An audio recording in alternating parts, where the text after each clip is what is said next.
जय जगन्नाथ भाई माने वर्तमान आमर नेमाल पीठर जो बट वृक्ष को लेकिन एक समस्या सृष्टि होती नेमाल पीठर नवीकरण को नहीं जो भाई माने बा जो ओडिशार जो आमर साधु सन्थ महोदय आंदोलन चल जे बट वृक्षर कहीं छेदन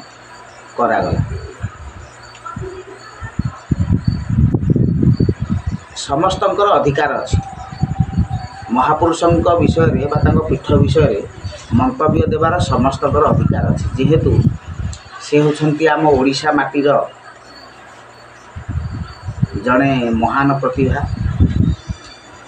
एवं एबे भी मध्य अनेक साधु सन्थ अच्छा जो मानकर कूल प्रवर्तक ऋषि भाव में अच्युत ही ग्रहण करा जाउछि। तेणु एही न्याय महापुरुष अच्युत होती ओडिशा माटीर जड़े अनन्य प्रतिभा बा तांको सहित क्या तुलना मध्य करा न जाई पारे।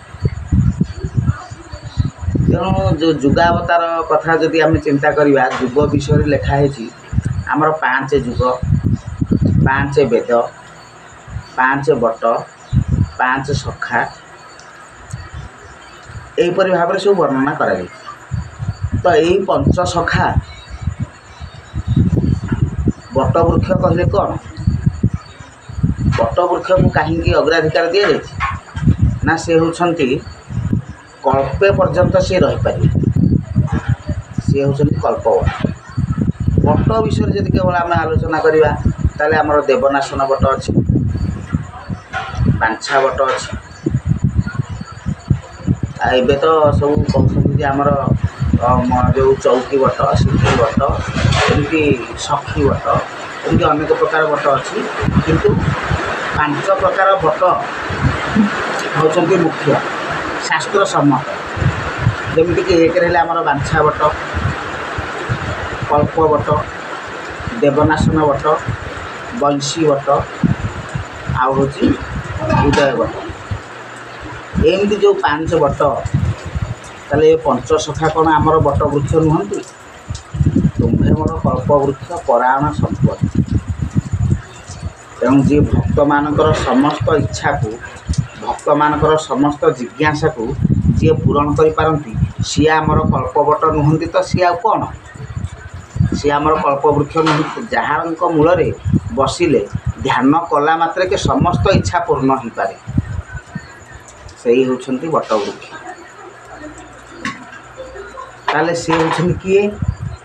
महापुरुष जो बट को चिन्हउछंती आमको चिन्हवाई प्रेरणा देउछंती बा उपदेश देइछंती आमे तांको ए पर्यंत कौन चिन्हवाई इच्छा करिछे आमे करी नाही। तेणु वृक्ष ही जीवन ए कथा सत्य कहीं ना वृक्ष को जदि आमे रक्षा करवा तेबे वृक्ष मध्य आमको रक्षा कर ए कथा सत्य किंतु कथाटा होछि कोन ना जदि आमे नूतन जुगर आवाहन को स्वीकार न करिवा ताहले आमे किछि नूतन जिनिस किछि उद्भावन बा आविष्कार हो बा उद्भावन हो बा नवनिर्माण आमे करि परिबा नाही। जेकोसी वृक्ष जदि सुखिला पत्र को न त्याग करिवो से कौन नवपल्लवित हो पारिबो से कौन कँलिया पत्र को धारण करि परिबो ताले गोटे जिनिस को आमे सृष्टि करिवा पई हेले आमे आउ किछि जिनिस को त्याग करिवा पड़िबो। तेणु जदि मु हूँ गोटे गरीब साधारण लोक मु कथा कहीं कहूँ मु कौन साधु नहीं कौन सन्यासी नुहे मु जड़े साधारण गृहस्थ किंतु मु जड़े प्रथमे मु जड़े हूँ ओडिया जड़े ओडिया हिसाब से एथिरे वक्तव्य रखिबार अधिकार थिबारु ए कथा मु आपण मानकु कहूँ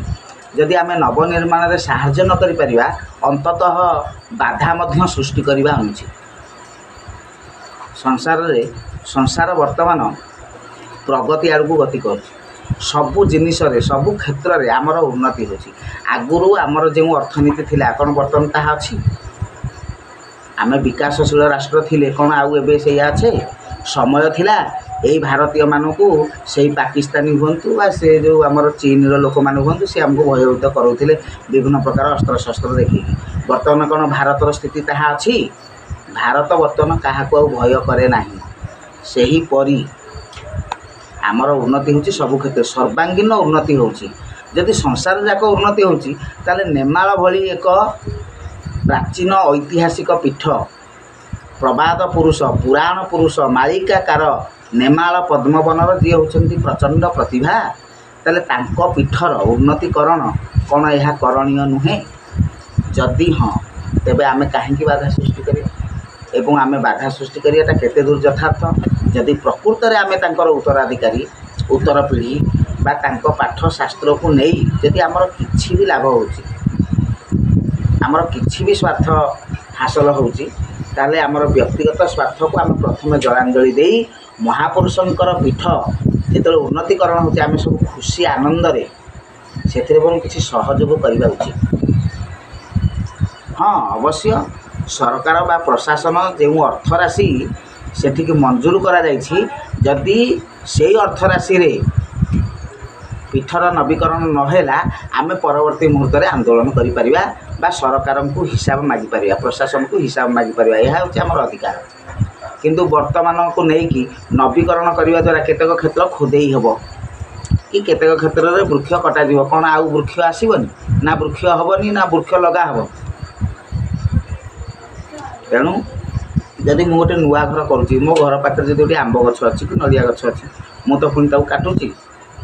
तो काटिकी पुणी मो घर तैयारी कर सारा पर मो घर सामना रे सम्मुख भाग में मु विभिन्न प्रकार वृक्षलता कौन लगौनी ना रोपण होनी गोटे वृक्ष काटिया पूर्व 100टी वृक्ष लगेवा उचित आम लगेचे बा लगेबा किंतु गोटे नवनिर्माणर आम परिपंथी हवा नहीं आउ जुग जहाँ चाहूँगी समय जहाँ चाहूँगी आम जदि तार परिपंथी हवा ताले निश्चित भाव में आम निजे ही विनष्ट हो जाए तेणु महापुरुष जदि से आम पाई प्रभुंक सहित संयोग स्थापन करी प्रभुंक सहित एकाकार एकीभूत लीन होई जदि आम पाई से किछि लेखि जाइछंती भविष्यत कथा हेउ भविष्यत कथा तो सी जहाँ लिखिं आम ताक बुझीनी मालिका कौन कहूँ आम ताकू ए पर्यंत बुझी ना केवल बाह्य कथार से आमर गोटे हूँ शब्दार्थ गोटे भावार्थ गोटे तत्वार्थ तेणुक तार तत्वार्थ को आम कहीं बुझी ना केवल शब्दार्थ को लेकिन आम विभिन्न प्रकार अवतारवाद आउ बाह्य कथा को लेकिन आम चलीचे किंतु प्रकृत रे मालिका कौन कहूँ आम ए पर्यंत बुझी ना आउ जदि सद्गुरुंकर कृपा हुए ताले आम मालिका को बुझा महापुरुषों को बुझा भगवान को जानिबा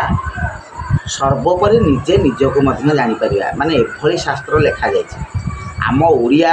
साहित्यर आम ओडिया जातिर से हूँ एक परम संपद आउ जार रिसर्च करने बहुत जरूरी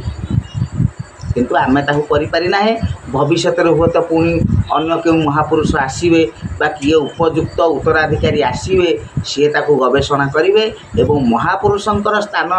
जोठी हेबा उचित आमे अन्य राज्य मानक देखा से जो साधु सन्थ मैंने अच्छा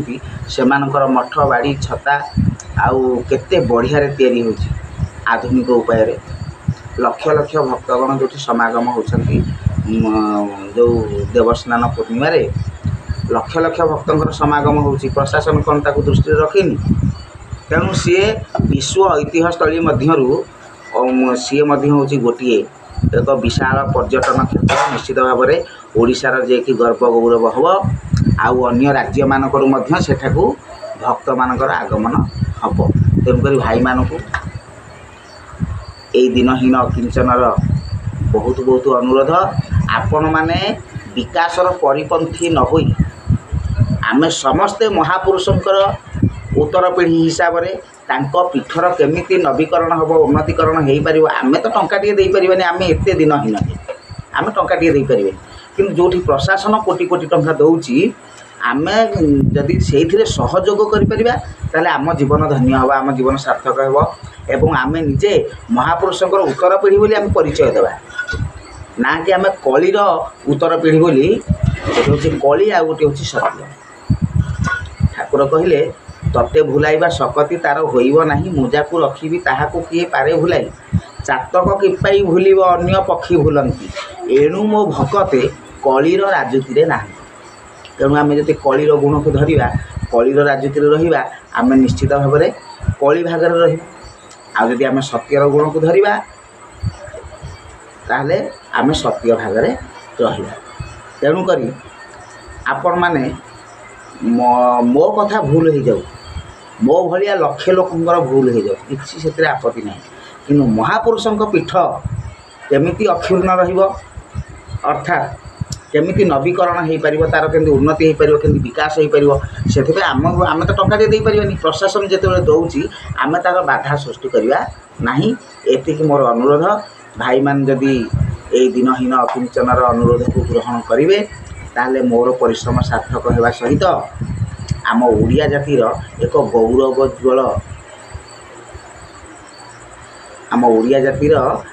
ଗୌରବୋଜ୍ୱଳ ଇତିହାସ ସୃଷ୍ଟି ହେବ। ମହାପୁରୁଷ ଶ୍ରୀ ଶ୍ରୀ ଅଚ୍ୟୁତାନନ୍ଦଙ୍କର ପୀଠ ଯଦି ଉଜ୍ଜ୍ୱଳ ହୁଏ ତାହେଲେ ଆମମାନଙ୍କର ଗର୍ବ ଗୌରବର ବିଷୟ ହେବ। ଏତିକି କହି ମୋର ବକ୍ତବ୍ୟ ରଖୁଛି। ଜୟ ଜଗନ୍ନାଥ।